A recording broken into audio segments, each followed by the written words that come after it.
ओम लक्ष्मी नारायण भगवान की जय। जय श्री गणेशाय नमः। शांतकारं भुजगशयनं पद्मनाभं सुरेश्वरं विश्वहितारं गगनसदर्शमेघवर्णं शुभांगं लक्ष्मीकान्तं कमलनयनं योगिविरध्यानगम्यं वन्दे विष्णुभवभयहरणं सर्वलोकैकनाथनं। लक्ष्मी नारायण भगवान की जय। हम लोग सुन रहे धर्मकांड और गरुड़ पुराण से अपने माता जी के प्रति मैं इस पाठ को आपके बीच में प्रस्तुत कर रहा हूँ। गरुड़ जी का प्रश्न भगवान विष्णु का उत्तर और बन जाती है एक उपदेश की तरह जो भगवान विष्णु इसको गरुड़ जी को ज्ञान दे रहे हैं। ये है मूर्छा से अथवा पतन से जिनकी मृत्यु होती है उनके लिए क्या होना चाहिए। मूर्छित होकर व्यक्ति बेहोश होकर गिरजाकाल मृत्यु हो जाए उनके लिए क्या पतित है। जो पतित मनुष्य जलाए गए अथवा नहीं जलाए गए तथा जिस प्रकार से पृथ्वी पर जो अन्य प्रिय प्राणी हैं उनके मरने पर अंतकरण में क्या होता है। जो मनुष्य पापी दुराचारी अथवा हतबुद्धि है मरने के बाद वे किस स्थिति को प्राप्त होता है। जो पुरुष आत्मघाती ब्रह्म हत्या स्वर्ण आदि का चोरी करने वाला बड़े से बड़े गलती करने वाला व्यक्ति को क्या दशा होती है। आत्मघाती किसी को अपने आप को हत्या कर लिया हो, दुर्घटना से ब्रह्म हत्या, दूसरे को ब्राह्मण को हत्या किया हो, स्वर्ण को चोरी किए हो, ये सब बड़े से बड़े पाप है। मित्र का के साथ विश्वासघात किया हो वह उस महापातकी के क्या होता है। इतना बड़े पाप करने वाला व्यक्ति को क्या होता है। गरुड़ जी के विषय में प्रश्न। हे माधु, जो शुद्र कपिला गौ का दूध पीता है अथवा प्रणव महामंत्र मंत्र के जप करता है वे ब्रह्मसूत्र अर्थात यज्ञो पवित्र धारण करने वाला मृत्यु के बाद उसका क्या गति होती है। बड़े से बड़े गलती किए हैं कोई व्यक्ति उनके क्या होता है। वे संसार के स्वामी है संसार। अब जो कोई शूद्र किसी ब्राह्मण को पत्नी बना लेता है उस पापी से भी डरता हूँ, उस पापी से मैं भी डरता हूँ। जो व्यक्ति ब्राह्मण कन्या ब्राह्मण स्त्री से साथ गलती करते हैं। आप बताएं कि उस पापी की क्या दशा होती है जो व्यक्ति गलत से गलती किए है। साथ ही उसका पाप कर्म फलों की बताने के लिए कृपा करें। हे विश्वामित्र आप मेरी दूसरी बात को भी ध्यान दें। मैं कौतूहल वश वेग पूर्वक लोगों को देखता हूँ, संपूर्ण जगत के आ चुका हूँ। इसके रहने पर लोगों को मैंने देखा है कि वे सभी दुखों में डूबे हैं। उनको अत्यंत कष्टों की देख करके मेरा अंतकरण पीड़ा से भय गया है और स्वर्ग देते के शत्रु ताप से भय हो गया है। पृथ्वी लोक में मृत्यु और रोग आदि से तथा अभिष्ट वस्तुओं को वियोग से लोग दुखित हैं। सभी प्रकार का दुख लोग भोगते हैं अपने अपने कर्म अनुसार। तो गरुड़ जी का प्रश्न भगवान विष्णु से क्या है सुनेंगे। पाताल लोक में रहने वाले प्राणियों को मरे हुए भय से दुख बना रहता है। हे ईश्वर, आपके इस वैष्णववध पद पाठ वैकुंठ की अतिरिक्त अन्यंत्र किसी भी लोक में किसी निर्भयता नहीं दिखाई देती। काल की वशीभूत और जगत की सिद्धि स्वप्न के भी माया से समान असत्य है और उससे भी उस भारतवर्ष में रहने वाले लोगों को बहुत से दुख भोग होता है। मैंने वह देखा है कि उस देश में मनुष्य राग द्वेष तथा मोह आदि का आकंठ डूबे रहते हैं। तो भगवान बताते हैं कि देखिए भगवान से प्रश्न कर रहे हैं गरुड़ जी कि मैंने देखा है कि मनुष्य राग द्वेष तथा मोह आदि को आखंड डूबे रहते हैं लोग में लालच में। और उस देश में कुछ लोग अंधे हैं। कहा भारतवर्ष के बारे में चर्चा करी। कुछ लोग लूले हैं, कुछ लंगड़े हैं, कुछ काने हैं, कुछ बहरे हैं और कुछ गूंगे हैं और कुछ गाड़ी हैं और कुछ लोमश अधिक रोम वाले हैं। कुछ नाना रोग से धीरे हैं और कुछ आकाश से कुसुम की तरह नितांत मिथ्या अभिमान से दूर हैं। उनकी विचित्र दोषों को देखकर तथा उनकी मृत्यु को देखकर मेरा मन में विज्ञान उत्पन्न हुआ है कि यह मृत्यु क्या है। कि जो लोग शरीर में बड़े से बड़े रोग लेकर के बैठे हैं, गूंगे हैं, बहरे हैं, काने हैं अथवा कोढ़ील हो, शरीर में कोढ़ है, ऐसा लोग को मृत्यु का कैसा वर्णन आपका भगवान विष्णु से प्रश्न कर रहे हैं। उनको विचित्र दोषों को देखकर तथा उनकी मृत्यु को देख कर के मेरे मन में जिज्ञासा उत्पन्न हो गई है कि वह मृत्यु क्या है, और ये इस भारतवर्ष में एक किसी विचित्र है जिसयों को मैंने पहले से ही विषयों को सामान्य या सुन रखा है कि जिसकी विधि पूर्वक वार्षिक क्रियाएं नहीं होती है उसकी दुर्गति होती है। और फिर भी हे प्रभु, जिसकी विशेष जानकारी के लिए मैं आपसे पूछ रहा हूँ कि व्यक्ति का विधि से क्रिया ना हो तो फिर उसको दुर्गति हो जाती है, गति अच्छी नहीं प्राप्ति होती। ये बात गरुड़ जी भगवान विष्णु के विषय में छोड़े हैं। उपेंद्र, मनुष्य की मृत्यु के समय उसके कल्याण के लिए क्या करना चाहिए? कि व्यक्ति शरीर छोड़ने वाले हैं और परिवार को लोग को पता है तो क्या करना चाहिए? कैसा दान देना चाहिए? मृत्यु और शमशान भूमि तक पहुंचने के बीच में कौन सी विधि अपेक्षित है? तो मृत्यु हो गई एक व्यक्ति का और उसको शमशान भूमि पहुंचाने के लिए क्या विधान है उसको बताएं। चिता में शव को जलाने के लिए क्या विधान है? तत्काल अथवा विलंब से उस जीव को कैसे दूसरी देह प्राप्त होती है? यमलोक संसेमनी नगरी और जाने वाले के लिए वर्ष पर्यंत कौन सी क्रियाएं करनी चाहिए? कि व्यक्ति चले गए उसके लिए क्या विधि करना चाहिए? दुबुद्धि अर्थात दुराचारी व्यक्तियों की मृत्यु होने से उसका प्रायश्चित क्या होता है? पंचक आदि का व्यक्तियों में हो जाए तो व्यक्ति को क्या विधान है इसको सुधार करने के लिए?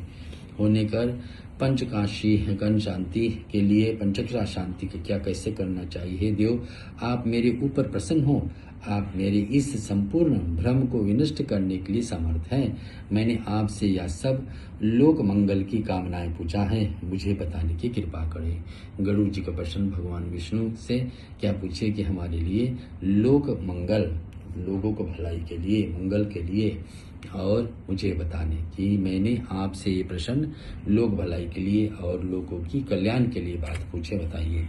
इति श्री गरुड़ पुराणे धर्म कांड मरण सन व्यक्ति के लिए कल्याण के लिए जानने वाले कर्म की पहला अध्याय संपूर्ण। बोलो लक्ष्मी नारायण भगवान की जय।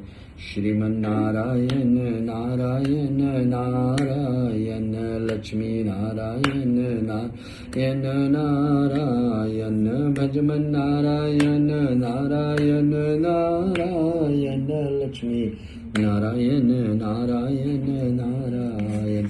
धर्मकांड के पाठ गरुड़ पुराण के माध्यम से। मरण स्नान व्यक्ति के लिए कल्याण के लिए किए गए जानने वाले कर्म, मृत्यु से पूर्व स्थिति और तथा कर्म विपाप की वर्णन। भगवान पूज्य कहें कि श्री कृष्ण भगवान बोल रहे हैं और भगवान लक्ष्मी नारायण भी बोलते हैं कि हे भद्र, आप मनुष्य के लिए हित के बहुत सी पृथ्वी बहुत सी अच्छी बात आपने पूछी है। सावधान होकर और इस समस्त और दैहिक क्रियाओं को भली भांति सुने। गरुड़ जी बता रहे, गरुड़ जी पूछ रहे, भगवान विष्णु उत्तर देने के तैयार। गरुड़ जी सुनो, जो सम्यक रूप से भेद रहित जिनकी वर्णन श्रुतियां और स्मृतियों को हुआ है और जिसका इंद्र आदि देवता योगी जन योग मार्ग चिंतन करने वाले विद्वान विधान नहीं देख सकते हैं, जो गुण दिगत व ऐसे उस प्रधान तत्व को जिसके अभी तक किसी अन्य से नहीं कहा है, वो तुमसे कहने जाता हूँ, इसलिए मैं तुम्हें बताने जा रहा हूँ। हे वेंते, उस संसार में पुत्रहीन व्यक्ति की गति नहीं होती है। हे वेंते, इस संसार में पुत्रहीन व्यक्ति की गति नहीं होती है। जो व्यक्ति के पास पुत्र ना हो और पुत्र के द्वारा किया गया विधि सफलता लाती है, उसको स्वर्ग प्राप्त नहीं हो पाती है। भगवान विष्णु बता रहे गणेश। अतः शास्त्र अनुसार यथायोग उपाय से पुत्र उत्पन्न का उपाय करना चाहिए। शास्त्र चाहिए, यदि मनुष्य को मोक्ष नहीं मिलता है तो पुत्र नरक में उसका उद्धार नहीं कर देता है। पुत्र और पौत्र मरे हुए प्राणी को कंधा देना चाहिए तथा उसका यथा विधान अग्निदाह करना चाहिए। तो पुत्र एक है जो अपने पिता या माँ को सदगति करा सकता है। शव के नीचे पृथ्वी पर तिल के सहित कुश बिछा देना चाहिए। शव के आधारभूत भूमि उस ऋतुमती नारी के समान हो जाती है। आधारभूत तो जैसे एक स्त्री ऋतु में होती है, अपने मासिक विधि में होती है, तो वो नारी उसके बराबर हो जाते हैं। वो व्यक्ति का शरीर जिसको जो शव को प्राप्त हो गया है, जो प्रसव की योग्यता रहती है। मृतक के मुख से पंचरत्न डाल लेना चाहिए, बीज वपन के समान। तो 5 तरह का रत्न हम अभी आपको बता चुके। 5 प्रकार के रत्न में क्या है? सोना है, चांदी, मोती, जलार्वर्त यानी कि लार्वर्त तथा मूंगा। ये 5 रत्न मृत्यु वाले व्यक्ति को मुख में डाल देना चाहिए। जैसे पुष्प ऋतुकाल में स्त्रियों के ऋजुदिन होने पर गर्भ धारण संपन्न नहीं होती है, वैसे ही शव भूमि की भी तिल कुशा आदि से बिना जीव का शुभ योनियों में। जय जय सूर्यनायक जन सुखदायक प्रणत पाल भगवंता को द्विज हितकारी। जय असुरारी सिंधु सुता प्रिय कंता, पालन सुर धरनी अद्भुत करनी मर्म न जानहि कोई। जो सहज कृपाला दीन दयाला करहु अनुग्रह सोई। जय जय अविनाशी सब घटवासी व्यापक परमानंदा, अभिगत गोतीतम चरित पुनीतम माया रहित मुकुंदा। जय लागी विरागी अति अनुरागी विगत मोह मुनि वृंदा। निशिबासर ध्यावहि गुण गण गावै जयति सचिदानंदा। जय सृष्टि उपाय त्रिविध बनाई, संग सहाय न दूजा। सो करहु अगारी चिंत हमारी, जानहि भक्ति न पूजा। जो भव भय भंजन मुनि मन रंजन, गंजन विपति भरूता। मन बच क्रम बानी छाड़ी सयानी, शरण सकल सुर झूता। सादर श्रुति शेषा ऋषय अशेष, जा कहा को नहीं जाना। जहि दीन पियारे भेद पुकारे, द्रवहु सुश्री भगवाना। भव बारिधि मंदर सब विधि सुंदर, गुण मंदिर सुख पुंजा। मुनि सिद्ध सकल सुर परम भयातुर, नमत नाथ पद कंजा। जानि सभे सुर भूमि सुनी, बचन समेत सने। गगन गिरा गंभीर भई, हरनि शोक संदेह। श्रीमन नारायण भगवान की जय। लक्ष्मी नारायण भगवान की जय। और यहाँ पर लिखा हुआ है कि वैसे ही लिखा हुआ जो जैसे पुष्प ऋतुकाल में स्त्रियों के रजो दर्शन न होने पर गर्भ धारण संभव नहीं है। स्त्री जैसे ऋतु समय पर मासिक समय पर गर्भ नहीं धारण कर सकती, वैसे ही शव भूमि भी तिल कुशा आदि के बिना जीव को शुभ योनि कारण नहीं बन सकती है। तो एक शव के साथ तिल और कुशा हमेशा होना चाहिए। इसलिए श्रद्धा पूर्वक तिल कुशा पंचरत्न आदि का यथा विधान विनियोग आवश्यक है। कि शव के साथ साथ में उसको तिल अर्पण करना चाहिए, और तिल के साथ साथ में पंचरत्न और कुशा, ये 3 समान विशेष करके अंधा क्रिया संस्कार के समय एक शव के साथ रख देना चाहिए। गोबर से भूमि को सबसे पहले लीपना चाहिए, और तदंतर उसके ऊपर तिल और कुशा बिछाना है। तो पहले जमीन पर गोबर से लीप दे, कुशा बिछा दे, काले तिल डाल दे और डालने के बाद कुछ बिछाने चाहिए। उसके बाद में आतुर व्यक्ति को भूमि पर कुशासन ऊपर सुला देना चाहिए। ऐसा करने से वह प्राणी अपने समस्त पापों को जलाकर पाप मुक्त हो जाता है। व्यक्ति का अंतिम समय पर ऐसा कर करके शव की तैयारी करें तो जीवन के किए हुए पापों को जला देता है। शव के नीचे बिछाए गए कुश समूह निश्चय ही मृत्युग्रस्त प्राणी को स्वर्ग ले जाता है। इससे संशय का बात नहीं है, कुशा बिछाया गया हो तो। और वहीं पर सदा पवित्र, यहाँ लिखा हुआ क्या, और उससे संशय नहीं है। जहाँ पर पृथ्वी पर मल मूत्र आदि से लेप संबंध नहीं होता है वह सदा पवित्र रहता है, और वहाँ पर मल मूत्र के लेप संबंध है, वहाँ पर मल मूत्र की आदि से अपसरान करने की गोमयस्य से लेपन करने से वह शुद्ध हो जाती। जैसा भी अपवित्र जगह हो, जगह पर गौ का गोबर से लेपन हो जाए तो पवित्र हो जाता है। गोबर से बिना लिपी हुई भूमि पर सुलाए गए मरण शरण व्यक्ति को लिए यक्ष, पिशाच, यम, राक्षस कोटि की क्रूर कर्मी नष्ट हो जाती है।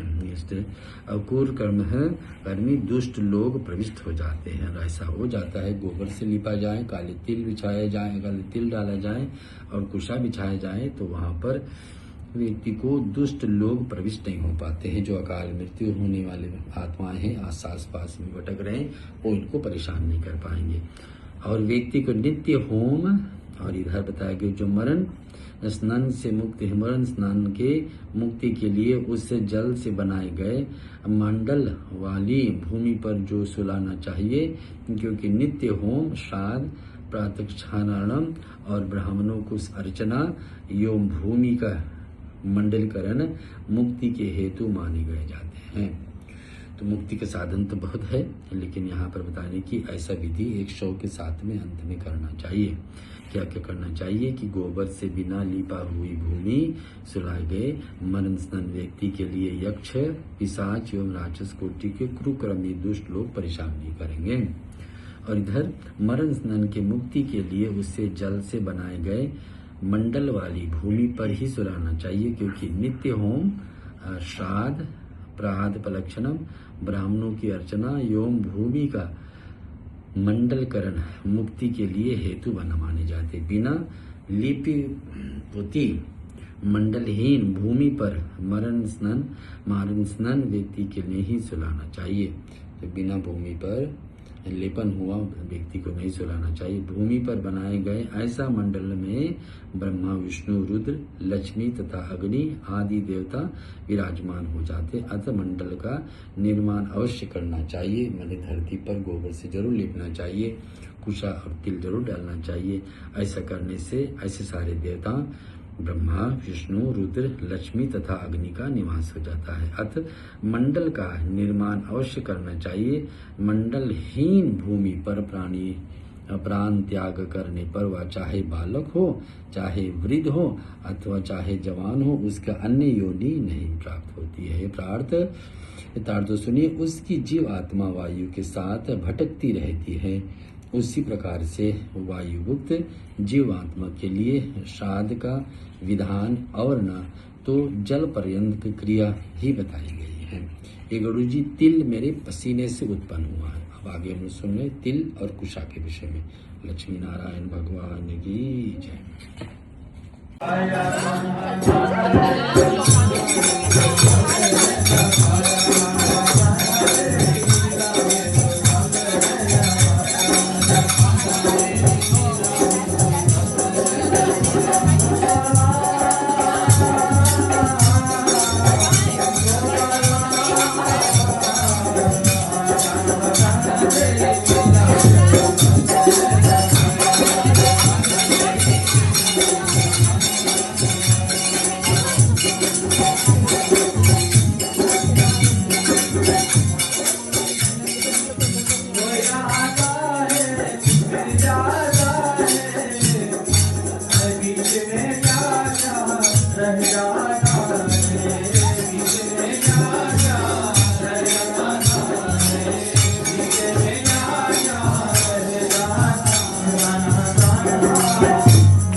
गरुड़ पुराण का धर्म कांड आपके बीच में। उसके मुख से पंचरत्न क्यों डाला जाता है? गरुड़ जी का प्रश्न है। पंचरत्न 5 प्रकार का रत्न और 5 प्रकार में सोना होना चाहिए, चांदी है, मोती है, लाचावर्त है यानी लायबंद है तथा मूंगा है। ये 5 पंचरत्न कहलाते हैं। उनको मुख में क्यों डालना चाहिए? गरुड़ जी का प्रश्न भगवान विष्णु के पास में। और मरे हुए प्राणी को नीच लोक कुश किस लिए बिछा देते हैं नीचे पर, जमीन पर कुशा बिछा देते क्यों? उसके दोनों पैर पर दक्षिण दिशाओं की ओर क्यों किया जाता है? दोनों पैर दक्षिण की तरफ रहे और सर जब लेटा हुआ हो, शव ऐसा लेटा हो, उसका सर उत्तर की तरफ है और देख रहा हो दक्षिण तरफ, तो पैर उधर ही रहेगा दक्षिण की तरफ। मरने के समय मनुष्य को आगे पुत्र पौत्र आदि क्यों खड़े रहते हैं?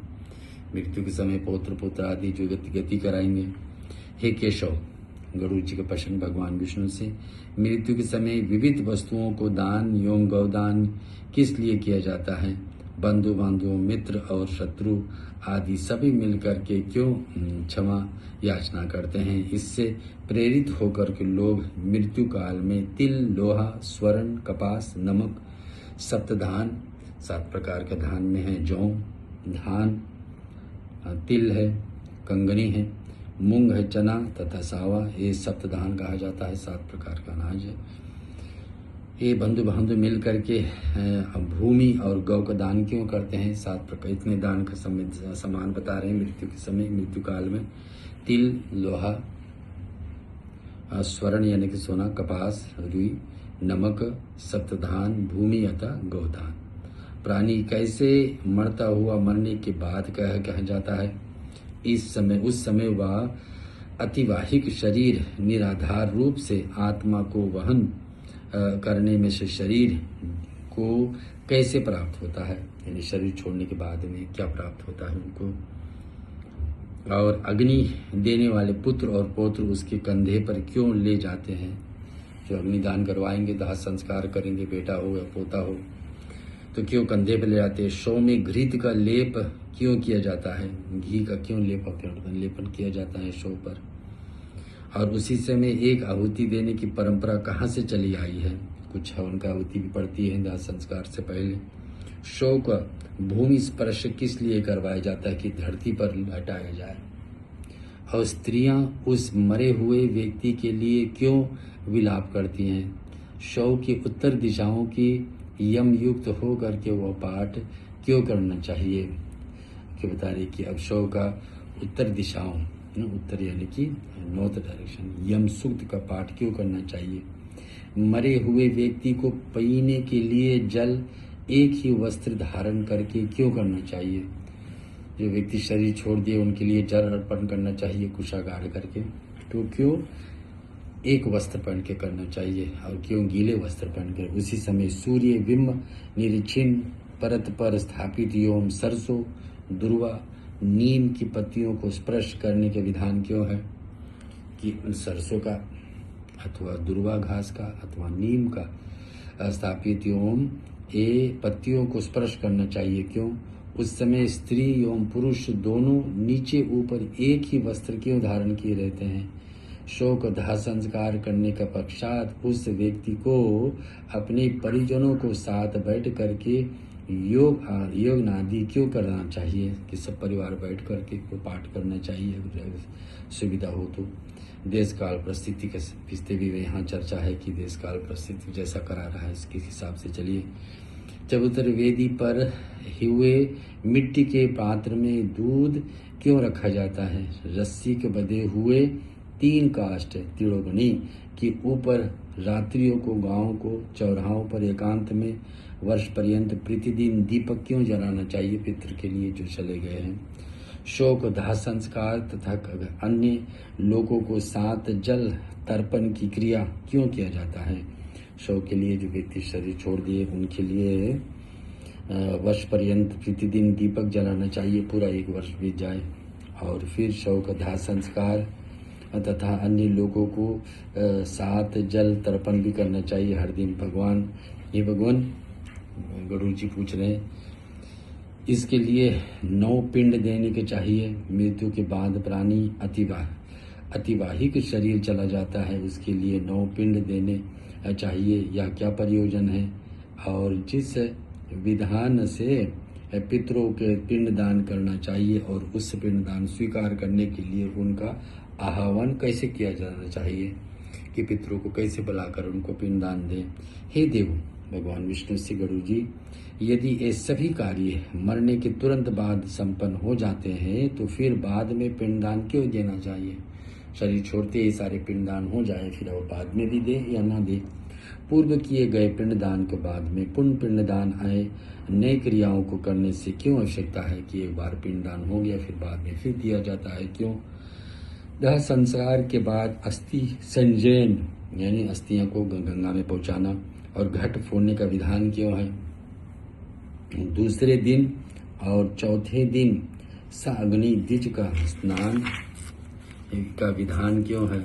10वें दिन सभी परिजनों को साथ शुद्धि के लिए स्नान क्यों किया जाता है कि 10वें दिन और मुंडन का विधान का दिन है और स्नान पवित्र नदियों में क्यों करना किया जाता है? 10वें दिन तेल एवं उपटन का प्रयोग क्यों जाता है? तेल का मालिश होता है उस दिन, उसके साथ में उपटन भी लगाया जाता है। तो क्यों 10वें दिन? विशाल जलाशय तट पर होना अपेक्षित है। इसका कारण क्या है कि जलाशय में जाकर स्नान के 10वें दिन पिंडदान क्यों करना चाहिए? एकादश के दिन वृषक आदि का सहित पिंडदान करने का क्यों है? 11वां दिन पिंडदान का है, उसका अर्थ क्या है? पात्र, पादुका, छत्र, वस्त्र तथा अंगूठी आदि वस्तुओं को दान क्यों देना चाहिए? दान का वस्तु के द्वारा यहाँ चर्चा। वर्ष पर्यंत 13वें दिन पद दान क्यों करना चाहिए ना? ये भी कहते 13वें दिन का दान के बारे में। वर्ष पर्यंत 16 श्राद्ध क्यों किया चाहिए? वर्ष पर्यंत पूरे 16 वर्ष होने तक के लिए। और प्रेत तृप्ति के लिए प्रतिदिन अन्न से भरे हुए एक घट का दान क्यों करना चाहिए? प्रेत के तृप्ति के लिए अन्न दान। जो प्रेत चले गए हैं, शरीर छोड़ दिए हैं व्यक्ति, उनको प्रेत कहा जाता है। उनको तृप्ति के लिए, उनको संतुष्टि के लिए और अन्न दान क्यों किया जाता है? हे प्रभु, मनुष्य अनित्य है और समय आने पर वह मरता ही है, किंतु मैं उस छिद्र को नहीं देख पाता हूँ जिससे जीव निकल जाता है। प्राणी के शरीर से सिद्धत जिस छिद्र से पृथ्वी को जल, मन, तेज, वायु और आकाश निकल जाते हैं, हे जनार्दन, वही शरीर से सिद्धत हो 5 कर्म इंद्रियां और 5 ज्ञान इंद्रियां तथा 5 वायु है। 5 शरीर चीज से वस्तु से हमारे शरीर बनती है, धरती, वायु, आकाश, अग्नि, जल। तो इसके विषय में चर्चा यहाँ जिससे निकल जाती है प्राणी शरीर से सिद्धत छिद्र से पृथ्वी, जल, मन, तेज, वायु, आकाश। कैसे? तो पहले शरीर से क्या निकलती है? वायु, सांस लेने की शक्ति रुकती है। फिर शरीर को ऐसा छोड़ दे उसमें से गर्मी शांत हो जाएगी, फिर शरीर से जल सूख जाएगी और फिर क्या वायु में मिल जाएगी, आकाश उड़ा करके आकाश का वायु उड़ा करके आकाश में पहुंचा देगी। प्राणी को शरीर में सिद्ध किस छिद्र से पृथ्वी, जल, मन आदि। हे जानते, इस शरीर के सिद्ध जो 5 कर्म इंद्रियां और 5 ज्ञान इंद्रियां हैं, 5 वायु हैं, वे कहाँ से निकल जाते हैं? लोभ, मोह, तृष्णा, काम और अहंकार रूपी जो 5 चोर शरीर है वो छिप जाते हैं, वे कहाँ निकल जाते हैं? तो 5 चीजें से बनी शरीर कहाँ कहाँ अपनी जगह चले। हे माधो, हे कृष्ण, हे विष्णु, गरुड़ जी का प्रश्न सुनिए। प्राणी और जीव काल में पुण्य अथवा पाप जो कुछ भी कर्म करता है, नाना प्रकार के दान देता है, वे सब शरीर के नष्ट हो जाने पर उसके साथ कैसे चले जाते हैं? जीवन में किया हुआ गलतियां अथवा पुण्य, पाप और पुण्य उसके शरीर मृतक होने के बाद में कैसे साथ में जाते हैं? वे सब शरीर के नष्ट हो जाने पर उसके साथ कैसे चले जाते हैं? वर्ष के समाप्त हो जाने पर भी मरे हुए प्राणी के लिए सपिंडीकरण क्यों किया जाता है? एक वर्ष हो जाए फिर भी वो व्यक्ति के लिए सपिंडीकरण श्राद्ध होता है, वो क्यों किया जाता है? उस प्रत्येक सपिंडी प्रेत पिंड मिलन और किस साथ के और किस विधि से करना चाहिए उसके विस्तार से बताएं और इस आपको बताने के लिए कृपा करें। ऐसे भगवान विष्णु से विंत पुत्र यानी कि हाँ गरुड़ जी।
लक्ष्मी नारायण भगवान की जय। जय। श्री गरुड़ पुराण के धर्म कांड की चर्चा, भगवान विष्णु का उपदेश जो हमारे बीच में मिलती है अपनी माता जी के प्रति, हम आपको समर्पित कर जाने हैं।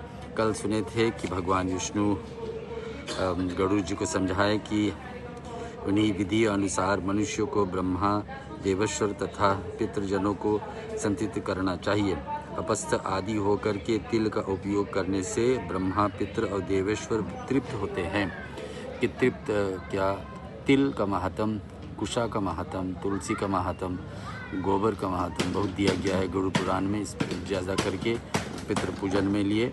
और गरुड़ पुराण में कहा कि कुश के मूल भाग में ब्रह्मा जी बैठते हैं, मध्यम भाग में विष्णु हैं, कुशा जो लंबे घास होती है उसका अग्रभाग यानी नीचे के भाग में शिव जी को जानना चाहिए। ये तीनों देव कुश के प्रतिष्ठित माने गए हैं। हे गरुड़ जी, ब्राह्मण, मंत्र, कुश, अग्नि और तुलसी इसको बार बार उपयोग किया जा सकता है। ब्राह्मण कभी अशुद्ध नहीं होते हैं, तो ब्राह्मण का कहा जाता है कि ब्राह्मण को लेकर के मंत्र जितने बार भी बोला जाए हमेशा पवित्र ही करेगी। कुशा का अग्नि और तुलसी हमेशा अपवित्र, कभी अपवित्र नहीं होते, हमेशा पवित्र ही रहते। इसको बार बार समर्पित किया जा सकता है और प्रयुक्त माने जाते, कभी निर्माल्य अर्थात बासी नहीं होते हैं। ये 5 चीज़ें क्या ब्राह्मण, उनके द्वारा कहा गया मंत्र, कुशा, अग्नि और तुलसी, इंद्र का और इनका पूजा बारंबार प्रयोग किया जा सकता है। आप सुना रहे हैं आपको गरुड़ पुराण। आज दूसरा दिवस है और तुलसी, ब्राह्मण, गौ, विष्णु तथा एकादशी व्रत, ये 5 संसार सागर को डूबते हुए लोगों को, नौका को सामान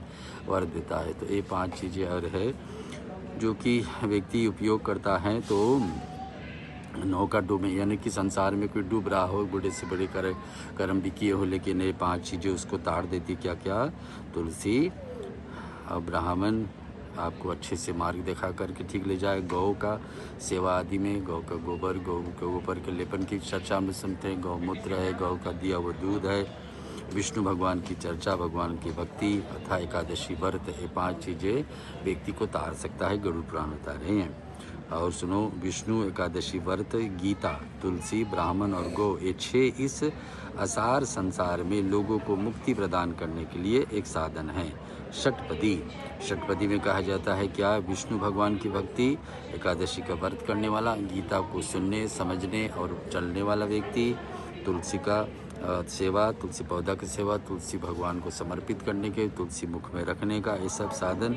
ब्राह्मण और गौ, ये 6 क्या कहा जाता है? षट यानी कि 6 पदी कहलाती है। तो इसका श्लोक जो है इसको सुन लेते आज हम लोग। दर्भमूले स्थितो ब्रह्मा मध्ये देवो जनार्दना दुर्भाग्ये शंकरं विज्ञात त्रयो देवां कुशो स्मृता वीरपाः मंत्रा कुशा बृहस्पति तुलसी च खगेश्वरः नेत्र निर्माल्यतं यान्ति क्रियामानं पुनः पुनः तुलसी ब्राह्मणां गावो विष्णुरेकादशिखगः पंचप्रवान एव संहान्दो मंजनां निपाहं विष्णुरेकादशी गीता तुलसी वृत्तदेव असारे दुर्ग संसारे षटपदी ही मुक्तिदायिनी ही। तो 6 चीज़ें मुक्ति देने के लिए साधन है। गरुड़ पुराण बता रही क्या 6 चीज़ें हैं कि विष्णु भगवान की भक्ति, एकादशी का व्रत करने वाला व्यक्ति, गीता का पालन करने वाला, गीता सुनने, समझने और उस पर चलने वाले व्यक्ति को, तुलसी, ब्राह्मण और गौ, ये 6 मुक्ति का साधन हैं। जैसे तो तिल की पवित्रता अतुलनीय होती हैं, इसी प्रकार से कुश और तुलसी का अत्यंत पवित्र होते हैं। जैसे तिल का विषय में कहा हमेशा पवित्र रहते हैं और इसकी पवित्रता को अतुलनीय यानी कि तोला नहीं जा सकता है, वैसे ही इस प्रकार से कुशा और तुलसी भी अत्यंत पवित्र होते हैं। ये तीनों पदार्थ मरण स्नान व्यक्ति के लिए दुर्गति से उबार लेता है। कोई व्यक्ति अगर जो कुशा पे लेटा हो, काले तिल उसके आसपास में हो, तुलसी के पत्ते या मंजरी मुख में हो, तुलसी का माला पहने हो, ये सब मरने वाला व्यक्ति को दुर्गति से बचा लेते हैं। दोनों हाथों में कुश उखाड़ने चाहिए। कुश कभी भी उखाड़े तो दोनों हाथ से उखाड़ना चाहिए और उसे पृथ्वी पर रखकर जल से प्रोक्षित करना चाहिए। फिर पृथ्वी पर रख के जल छिटा आदि करें और करना चाहिए तथा मृत्यु काल में मरण स्नान के दोनों हाथों में रखना चाहिए। तो मृत्यु काल में जो व्यक्ति मृत्यु के समय प्राप्त होता है तो उसको हाथ में रख देना चाहिए। जिसके हाथों में कुशा है और जो कुश के परिवेष्टित कर दिया गया वह मंत्रहीन होने पर भी उसको समंत्र क्रियाओं ना पाई जाए तो वो भी विष्णु लोक प्राप्त हो जाए। जो व्यक्ति का शरीर के पास में शरीर में स्पर्श हो रहा हो कुशा, तो अगर वो इसका मरण क्रिया बिना विधि से हुआ हो तो वो भी सीधे विष्णु लोक चले जाता है। इस असार संसार सागर में भूमि को गोबर से लीप करके उस पर मृत मनुष्य को सुलाने से, कुशा आसन सीधे तरह करने से तथा विशुद्ध अग्नि में दहा करने से उसकी समस्त पापों को नाश हो जाता है। तो लिखा है कि व्यक्ति को शरीर छोड़ने वाला हो तो गोबर से लीप दीजिए, कुशा बिछा दीजिए, काले तिल छोड़ दिए, उस पर उसको लटा दो तो सीधा मरण मरण व्यक्ति का मृत होगा तो सीधे भगवान के धाम। विशुद्ध तो लवण और उसका रस द्रव्य उत्तम लोक को प्राप्त कराता है। लवण यानी कि नमक, तो नमक है, नमक प्राणियों समस्त कामनाओं को सिद्ध करने वाला है। लवण के बिना अन्न रस उठकर अर्थात है अभिव्यक्त होने से सुखवादी होते, इसलिए लवण रस पितरों को प्रिय होता है और स्वर्ग को प्रदान करता हो। नमक का भी दान मृत्यु के समय, मृत्यु से पहले व्यक्ति शरीर छोड़ना हो लवण के दान भी करता है तो उसको मुक्ति प्राप्ति होती। या लवण रस भगवान विष्णु को शरीर से उत्पन्न हुआ है। लवण यानी कि नमक कहाँ, भगवान विष्णु के पसीने से।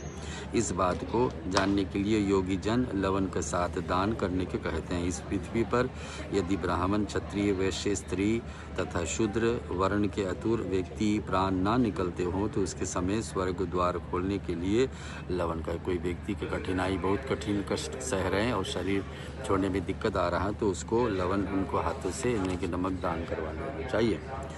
हे गुरुजी सुनो, अब मृत्यु के स्वरूप विस्तार पूर्वक सुने। मृत्यु ही काल है, उसका समय आ जाने पर जीवात्मा प्राण और देह को वियोग हो जाता है।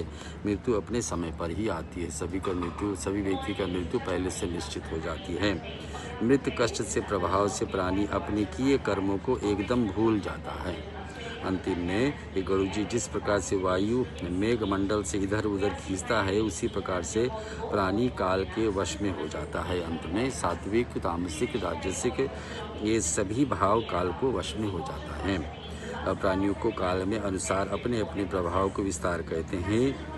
गुरुजी सुनो, सूर्य, चंद्रमा, शिव, वायु, इंद्र, अग्नि, आकाश, पृथ्वी, मित्र, औषधि, आठों वसु, नदी, सागर और भाव अभाव ये सभी काल के अनुसार सभी अपने समय पर चलते हैं। काल यानी कि समय किस पे चलते हैं, कौन कौन देवता, सूर्य, चंद्रमा अपने समय पे आएंगे, अपने समय में लुप्त होंगे।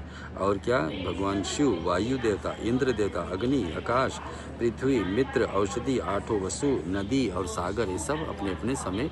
तो ऐसे ही हमारे समय भी निश्चित, सभी का समय निश्चित होता है कब शरीर छोड़ेंगे।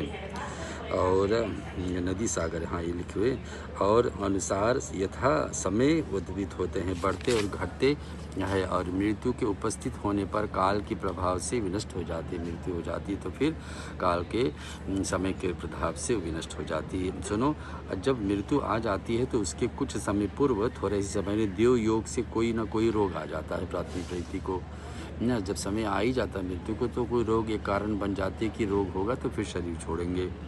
तो इंद्रियों को विकल हो जाती है और बल और ओज तथा वेग शिथिल हो जाता है। विखग प्राणियों को करोड़ों बिच्छुओं के साथ काटने वाला अनुभव होने का अनेक प्रकार का कष्ट सहने लगता है व्यक्ति, जिसका समय निश्चित हो जाता है। उसके बाद वो चैतन्य समाप्त हो जाती है, जड़ता और आ जाता है। तदंतर यमदूत उसके समीप जाकर खड़े हो जाते, उसको प्राणों को बलात् अपनी और खींचने शुरू कर देता। उसी समय प्राण कंठ में आ जाते। मृत्यु के पूर्व मृत्यु का रूप नृत्य हो जाता है, वह फेन उगलने लगता है, उसका मुंह लार से धर जाता है और उसके बाद शरीर को भीतर विद्यमान रहने वाला वह अंकुष्ट परिमाण पुरुष हाहाकार करता हुआ तथा अपने घर को देखता हुआ यमदूतों के द्वारा यमलोक में लिया जाता है। तो ऐसे अंतिम समय में, मृत्यु के समय में यमदूत जो आ जाते हैं, पापी लोगों को वर्णन है, लेकिन जैसे लिखा है गरुड़ पुराण में, आपको विषय में चर्चा करो। मृत्यु श्री हरि विष्णु के 108 नाम। ओम श्री विष्णुवे नमः। ओम श्री लक्ष्मीपते नमः। ओम श्री कृष्णाय नमः। ओम श्री वैकुंठाय नमः। ओम श्री गरुड़ध्वजाय नमः। ओम श्री परब्रह्मणे नमः। ओम श्री जगन्नाथाय नमः। ओम श्री वासुदेवाय नमः। ओम श्री त्रिविक्रमाय नमः। ओम श्री दैत्यकांताय नमः। ओम श्री मधुरपवे नमः। ओम श्री तर्कवाहनाय नमः। ओम श्री सनातनाय नमः। ओम श्री नारायणाय नमः। ओम श्री पद्मनाभाय नमः। ओम श्री हर्षिकेशाय नमः। ओम श्री सुधापदाय नमः। ओम श्री पुंडरीकाक्षाय नमः। ओम श्री सिद्धगत्रे नमः। ओम श्री परत्तपराय नमः। ओम श्री वनमालिनी नमः। ओम श्री यज्ञरूपाय नमः। ओम श्री चक्रपाणाय नमः। ओम श्री गदाधराय नमः। ओम श्री उपेन्द्राय नमः। ओम श्री केशवाय नमः। ओम श्री हंसाय नमः। ओम श्री समुद्र मथनाय नमः। ओम श्री हरिये नमः। ओम श्री गोविंदाय नमः। ओम श्री ब्रह्मजनकाय नमः। ओम श्री कैटभ भासुर मर्दनाय नमः। ओम श्री धराय नमः। ओम श्री कामजनकाय नमः। ओम श्री शेषजायने नमः। ओम श्री चतुर्भुजाय नमः। ओम श्री पंचजनधराय नमः। ओम श्रीमते नमः। ओम श्री शंकरपानाय नमः। ओम श्री जनार्दनाय नमः। ओम श्री पीताम्बरधराय नमः। ओम श्री देवाय नमः। ओम श्री सूर्यचंद्रविलोचनाय नमः। ओम श्री मत्स्यरूपाय नमः। ओम श्री कुर्मतनवे नमः। ओम श्री क्रीडारूपाय नमः। ओम श्री नित्यसारिण्ये नमः। ओम श्री वामनाय नमः। ओम श्री भार्गवाय नमः। ओम श्री रामाय नमः। ओम श्री वलिने नमः। ओम श्री कलिकिने नमः। ओम श्री हयनाय नमः। ओम श्री विश्वंभराय नमः। ओम श्री कराय नमः। ओम श्री कपिलाय नमः। ओम श्री धराय नमः। ओम श्री ध्रुवाय नमः। ओम श्री दत्तात्रेयाय नमः। ओम श्री अच्युताय नमः। ओम श्री मुकुंदाय नमः। ओम श्री दधिमानवाय नमः। ओम श्री धवंतरे नमः। ओम श्री वत्स्यवकौस्तुभराय नमः। ओम श्री मुरारात्यै नमः। ओम श्री अधश्यजाय नमः। ओम श्री शंकरपानाय नमः। ओम श्री पृथ्वी नमः। ओम श्री रबिम्बशय्यने नमः। ओम श्री रबिम्बशय्यने नमः। ओम श्री भूतात्मने नमः। ओम श्री अनिरुद्धाय नमः। ओम श्री अनिरुद्धाय नमः। ओम श्री भक्तवत्सलाय नमः। ओम श्री नारायण नमः। ओम श्री गजेंद्राय नमः। ओम श्री त्रिधान्मने नमः। ओम श्री भूतभाव्याय नमः। ओम श्री भूतभावनाय नमः। ओम श्री श्वेतदीपास्तुवस्तवाय नमः। ओम श्री सनकादिक मुनिध्याय नमः। ओम श्री भगवती नमः। ओम श्री शंकर प्रीपाय नमः। ओम श्री धराकांताय नमः। ओम श्री वेदात्मने नमः। ओम श्री भागीरथी जन्मभूमि पद्मपदामाय नमः। ओम श्री शांतप्रभुवे नमः। ओम श्री सुभुवे नमः। ओम श्री विभुवे नमः। ओम श्री घनश्यामाय नमः। ओम श्री जगत्कारणाय नमः। ओम श्री अव्ययाय नमः। ओम श्री बुद्धवतराय नमः। ओम श्री बुद्धवतराय नमः। ओम श्री शांतमने नमः। ओम श्री लीलमानुष्य विग्रहाय नमः। ओम श्री दामोदराय नमः।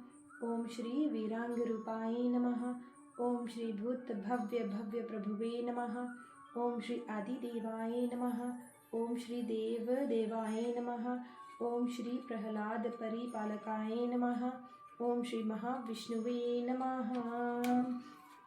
विष्णु भगवान की जय।